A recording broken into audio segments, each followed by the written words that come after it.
आगे कहते हैं, समस्त साकार वस्तु को मिथ्या समझो और जो निराकार है वह अचल है। इस तत्व का उपदेश प्राप्त कर लेने पर पुनर्जन्म की संभावना मिट जाती है। This is something very interesting. समस्त साकार वस्तु को मिथ्या समझो। हुआ क्या? एक तरफ कहा गया है स्क्रिप्चर्स में, वेदांत में एक तरफ कहा गया है ब्रह्म सत्यम जगत मिथ्या, और दूसरी तरफ क्या कहा गया है? अहम ब्रह्मस्मि। और क्या कहा गया है इसके अलावा स्क्रिप्चर्स में? ओम इत्येतद अक्षरम इदम सर्वम। मतलब कि जो ब्रह्म है, जो अक्षर है, वो ही सब कुछ है। तो अब इन दोनों में से क्या सच है? लोग कंफ्यूज हो गए। किसी ने इसको पकड़ लिया, किसी ने उसको पकड़ लिया, लेकिन समझा ही नहीं कि इसका मतलब क्या है। एक तरफ कहा जा रहा है कि जो ब्रह्म है वो सत्यम है, वो सत्य है, और जो जगत है वो मिथ्या है, वो सब माया है। और दूसरी तरफ क्या कहा जा रहा है कि जगत भी ब्रह्म ही है। तो अगर जगत मिथ्या है तो ब्रह्म भी मिथ्या हो गया। समझ गए? इसको बोलते हैं गलत तरीके से चीजों को समझना। तो बहुत लोगों ने क्या बोलना शुरू कर दिया कि ब्रह्म भी मिथ्या है, ब्रह्म है ही नहीं, क्योंकि इसके बारे में तो किसी ने बात ही नहीं करी। साउंड ऑफ साइलेंस के बारे में तो किसी ने बात ही नहीं करी आज तक पास्ट में। तो लोगों ने क्या कहा कि ब्रह्म नाम की कोई चीज है ही नहीं, ऐसी कोई वस्तु है ही नहीं, ऐसा कोई तत्व है ही नहीं।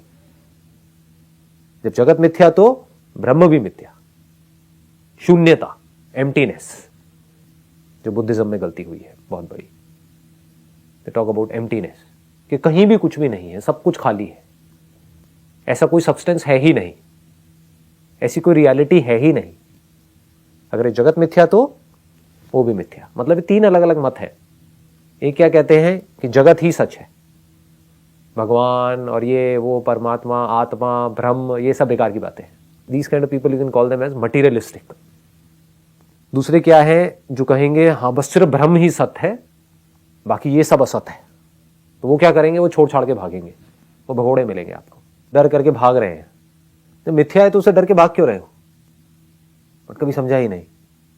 जो मिथ्या है उससे डर करके क्यों भाग रहे हो? ब्रह्म सत्यम है। कौन है ब्रह्म? अहम ब्रह्मस्मि।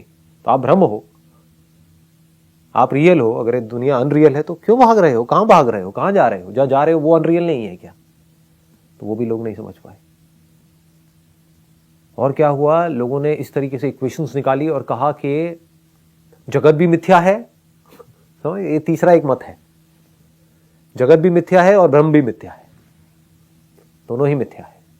जबकि अब किस कॉन्टेक्स्ट में कहा गया है इसको समझना पड़ेगा। यहां पर बड़े क्लियर तरीके से कहा गया है, समस्त साकार वस्तु को मिथ्या समझो। What do we mean by मिथ्या? अगर यहां पर एक लकड़ी की टेबल पड़ी हुई है तो आप क्या कहोगे? यहां पर टेबल है या नहीं है? पूरी दुनिया ये कहेगी हाँ यहां पर टेबल है। टेबल को मैंने उल्टा कर दिया, अब क्या कहोगे? अब वो क्या बन गया? एक बॉक्स बन गया ना। जब सीधी रखी तो वो टेबल लग रही है, उल्टी कर दी तो वो अब वो क्या है? बॉक्स है। तो क्या बॉक्स सच है या टेबल सच है? क्या वो बॉक्स है या टेबल है? ना वो बॉक्स है ना वो टेबल है, वो लकड़ी है। तो मिथ्या क्या है? जो भी कुछ इस दुनिया के बारे में हम कह रहे हैं, बोल रहे हैं, सोच रहे हैं, वो सब मिथ्या है। क्यों? क्योंकि है कुछ और, उसको हम बोल कुछ और रहे हैं। है लकड़ी, बोल टेबल रहे हैं। बोल टेबल रहे हैं इसमें कोई प्रॉब्लम नहीं है, उसको टेबल समझ रहे हैं, ये प्रॉब्लम है।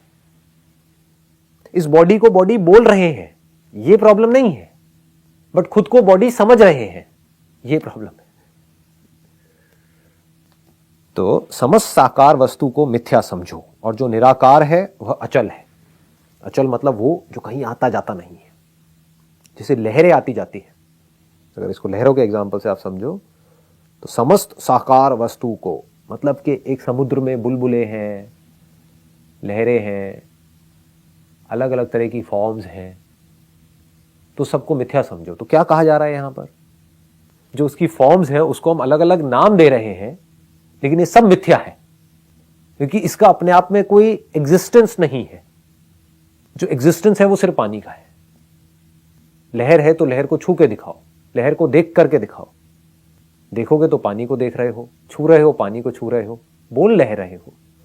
अगर बोल रहे हो लहर कि ठीक है, उसकी एक फॉर्म है, उसका नाम लहर है, विच इज ओके, बट पानी के बारे में आपको कुछ अता पता ही नहीं है। ये प्रॉब्लम है, इसको अज्ञान बोलते हैं। तो यहां पर क्या है, एक साकार है और एक निराकार है। तो ब्रह्म सत्यम जगत मिथ्या का मतलब क्या? जगत मतलब क्या? जो नाम रूप है उसको जगत बोलते हैं।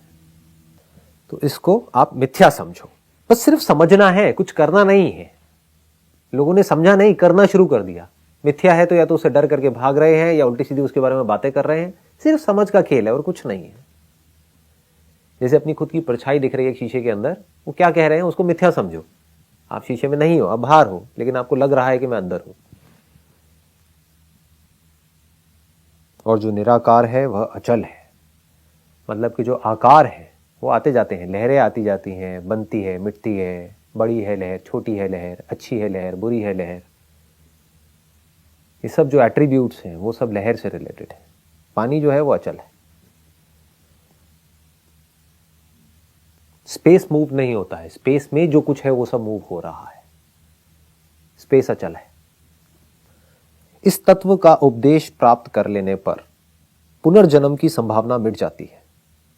अगर इसको हम अच्छे से समझ जाएं, ये जो तत्व है, इसको एक्सपीरियंस कर लिया, इसका हमको बोध हो गया और पूरी तरह से हमको समझ आ गया, बारीकी से समझ आ गया, तो वहां पर पुनर्जन्म की कोई संभावना नहीं है। इसका लोगों ने क्या मतलब निकाला कि अच्छा पुनर्जन्म की संभावना नहीं है, मतलब कि इसका मतलब पुनर्जन्म होता है, अब पुनर्जन्म नहीं होगा। क्योंकि डीपली समझते नहीं है। यहां पर क्या कहा जा रहा है, पुनर्जन्म की संभावना मिट जाती है। सिर्फ संभावना ही है। संभावना मतलब समभाव, आप एक भाव के साथ में एक हो गए हो। भाव मतलब वो जो सच नहीं है, एक भावना है। ये मेरा पति है, ये आपका पति, what do you mean by that? ये एक भावना ही है बस, और कुछ नहीं है। वो आपका पति नहीं है, वो एक बॉडी है जो कि इंस्ट्रूमेंट के जैसी है, जो बिल्कुल आपकी बॉडी के जैसी है, जो इन 5 एलिमेंट्स की बनी है। तो एक भावना ही तो है, मेरा पति है। इस भावना की वजह से आप सुखी और दुखी हो रहे हो। अगर ये भावना ना हो तो सुख दुख होना पॉसिबल ही नहीं है।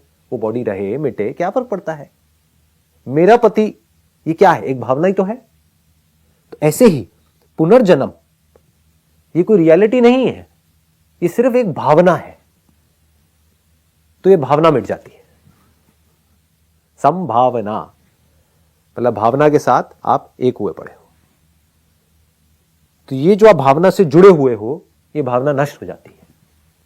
क्योंकि एक भावना ही तो थी ना। ये भावना किस पे टिकी हुई थी? क्योंकि मुझे ऐसी किसी रियलिटी के बारे में पता ही नहीं था। इस दुनिया को पता ही नहीं है कि हां ऐसी भी कोई रियलिटी है। चलो कुछ लोगों को पता भी है तो वो भी इसके बारे में कुछ का कुछ सोचते रहते हैं। कोई इसको अनंतनाद बोलता है, कोई कुछ बोलता है, कोई कुछ बोलता है, और उसके बारे में कुछ सोचते रहते हैं कि हाँ मैं ये बॉडी हूं, ये अनंतनाद है जो मुझसे अलग है। अब ये एक रास्ता है, इस रास्ते पर चल करके मैं वहां जाऊंगा और वहां पर एक दरवाजा खुलेगा, वहां पर अंदर भगवान जी बैठे होंगे। ऐसा ऐसा लोग सोच रहे हैं। तो अगर कोई इसको रियलाइज कर भी लेता है, यहां तक पहुंच भी जाता है, तो स्क्रिप्चर्स क्या कह रहे हैं कि वो जो रियलिटी है, वो जो ब्रह्म है, वो ही आप हो। तो जब आदमी को ये समझ आ जाता है कि मैं वो ही हूं, जब तक ये समझ नहीं आया तब तक ये भावना नहीं मिटी। समझ कब तक नहीं आ सकता? जब तक इसको एक्सपीरियंस नहीं करोगे। नहीं तो थियोरेटिकली समझ रहे हो, समझते रहो हजारों सालों तक इन स्क्रिप्चर्स को, सब बेकार है, कचरा है, किसी काम का नहीं है। आप जितनी मर्जी गीता पढ़ लो, ये कर लो, वो कर लो, जब तक कि आपने थियोरेटिकली तो सब कुछ समझ लिया, पंडित बन सकते हो, कहीं पर बैठ करके इन मंत्रों को आप पढ़ सकते हो, उससे कुछ नहीं होगा। एक्सपीरियंस कर लिया लेकिन समझ ही नहीं आया, उससे भी कुछ नहीं होगा। क्योंकि एक्सपीरियंस करके फिर हरकतें वही कर रहे हो जो करते आए हो। भावना कुछ और ही है। तो जब भावना पूरी तरह से मिट जाती है, कौन सी भावना? कि मैं ये बॉडी हूं। तो जैसे ये भावना मिटी तो पुनर्जन्म की संभावना मिट गई। लोगों के अंदर 2 तरह की भावना है। अगर ये दोनों पूरी तरह से मिट जाए तो समझ जाओ कि अब आप इस पूरे खेल को समझ गए हो। वो क्या है? पहला ये कि मैं ये बॉडी हूं। दूसरा ये, जैसे ही कोई स्पिरिचुअल पाथ पे आता है, थोड़े से पढ़ता है, गीता पढ़ा, ये पढ़ा, वो पढ़ा, तो क्या बोलने लग जाते हैं कि नहीं नहीं मैं ये बॉडी नहीं हूं, मैं तो आत्मा हूं, मैं तो जीव आत्मा हूं। अब मुझे अच्छे कर्म करने हैं तो मुझे स्वर्ग मिलेगा, बुरे कर्म करूंगा तो मुझे नरक मिलेगा। आदमी वहां जाकर के फंस जाता है। सिर्फ ये भावना मिथ्या नहीं है कि आप ये बॉडी हो, ये भी भावना मिथ्या है कि आप एक जीव हो। दोनों ही मिथ्या है। ये जीव जो भाव है आपका, ये किस पे टिका हुआ है? मेमोरी पे ही तो टिका हुआ है। वो मेमोरी किस पे टिकी हुई है? इस बॉडी पे टिकी हुई है। तो जब आप बॉडी नहीं हो तो उसके अंदर जो मेमोरी पड़ी हुई है वो आप कैसे हो सकते हो? समझे? जीव क्या है? मेमोरी है जो पड़ी हुई है। मेमोरी को निकाल दो। कहां है जीव? कहां है ये कॉन्सेप्ट्स? कहां है स्वर्ग नर्क? कहां है कि मेरा पुनर्जन्म होगा? ये सारा कुछ मेमोरी में पड़ा हुआ है। ये मेमोरी कहां पड़ी हुई है? इस बॉडी में पड़ी हुई है। तो अगर आप ये बॉडी ही नहीं हो तो इस बॉडी में पड़ी हुई मेमोरी आप कैसे हो सकते हो? Memory is inert. जैसे हार्ड डिस्क इनर्ट है, ऐसे ही हार्ड डिस्क में जो इंफॉर्मेशन पड़ी हुई है वो भी इनर्ट है। एक सॉफ्टवेयर है, एक हार्डवेयर है, एक सूक्ष्म है, एक स्थूल है। लेकिन स्थूल भी मिथ्या है, सूक्ष्म भी मिथ्या है। दोनों का जो सोर्स है वो मैं हूं, और जो सोर्स है वो अनटच्ड है इन दोनों से। इस तत्व का उपदेश प्राप्त कर लेने पर पुनर्जन्म की संभावना मिट जाती है, पूरी तरह से मिट जाती है। इसका मतलब ये नहीं है कि आपका पुनर्जन्म होने वाला था अगर आप ये नहीं समझते तो, या फिर इस साउंड ऑफ साइलेंस को रियलाइज नहीं करते तो अब आपको एक दूसरी बॉडी मिलती, वहां पर आप पैदा होते अपने कर्मों के हिसाब से। सब मिथ्या है। पुनर्जन्म सिर्फ एक भाव है, not a reality. It is just a thought. मतलब कि थॉट पे जो भी कुछ टिका हुआ था, जो भी आप सोच रहे थे कि मैं बंधन में हूं, मुझे मुक्त होना है, पहले मैं ये था, इस बॉडी से पहले मेरे पास में वो बॉडी थी, अब मैं उस घर में था, अब मेरा इसके बाद में ये होगा, मैंने बड़े बुरे कर्म करे हैं, अब मुझे जानवर की योनियां मिलेंगी, ये इतनी सारी योनियां होती हैं। सब इमेजिनेशंस है जो थॉट पे टिकी है, सब ढह जाता है। तो ये संभावना मिट जाती है। पुनर्जन्म का मतलब क्या है? रीबर्थ। रीबर्थ होने के लिए डेथ होना जरूरी है। तो जब मेरी डेथ हो ही नहीं सकती तो बर्थ कैसे होगा? जिसकी डेथ नहीं हो सकती, अगर डेथ झूठ तो बर्थ भी झूठ, बर्थ झूठ तो रीबर्थ भी झूठ। सब कुछ ढह जाता है, सारा झूठ हमारे सामने खुल जाता है। फिर हमें हंसी आती है। अब कैसे डरोगे? चाहोगे भी तो कैसे डरोगे? डरो। मैं पैदा हुआ हूं तो मैं मरूं ना। जो कुछ दिखता है वो पैदा होता है, मरता है, लेकिन जो दिखता है क्या वो पैदा होता है, वो मरता है? जो दिखता है वो बदलता है, लेकिन क्या जो देखता है वो बदलता है?